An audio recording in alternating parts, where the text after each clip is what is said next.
Michael Douglas issued a preemptive denial of sexual misconduct earlier this month, and now, allegations against him have finally come to light. Journalist and author Susan Braudy began working for Douglas Stonebridge Productions in the late 1980s, where she told Today he thought he was the king of the world and that he could humiliate me without any repercussion. Braudy kept written accounts and files, including a letter to the California Women's Law Center inquiring about sexual harassment in the workplace, about her experiences of Douglas' use of alleged sexually charged and demeaning language around her, which she claimed eventually escalated to him masturbating in her presence.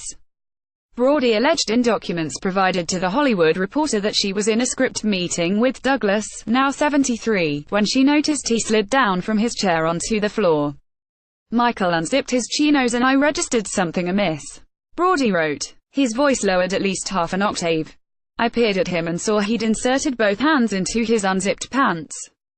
I realized to my horror that he was rubbing his private parts. Within seconds his voice cracked and it appeared to me he'd had an orgasm. After the incident, Braudy claimed, I said nothing.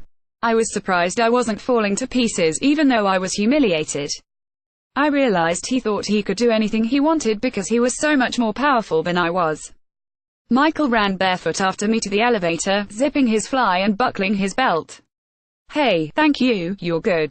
You helped me, thank you, Braudy said after the incident. Her work relationship with Douglas deteriorated rapidly.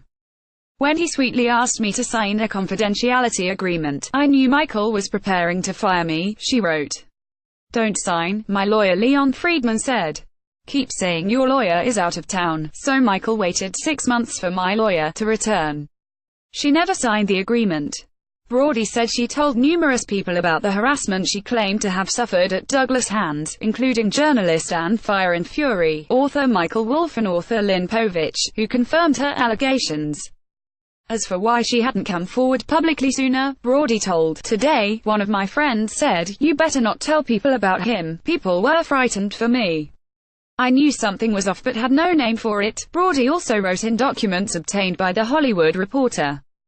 I'd never heard there was a phenomenon called sexual harassment and didn't know the term until the Anita Hill hearings in 1991. Douglas denied the allegations through his attorney in a statement to The Hollywood Reporter, calling Braudy's masturbation claim an unfortunate and complete fabrication. This individual Braudy is an industry veteran, a senior executive, a published novelist and an established member of the women's movement, someone with a strong voice now, as well as when she worked at my company more than 3 decades ago.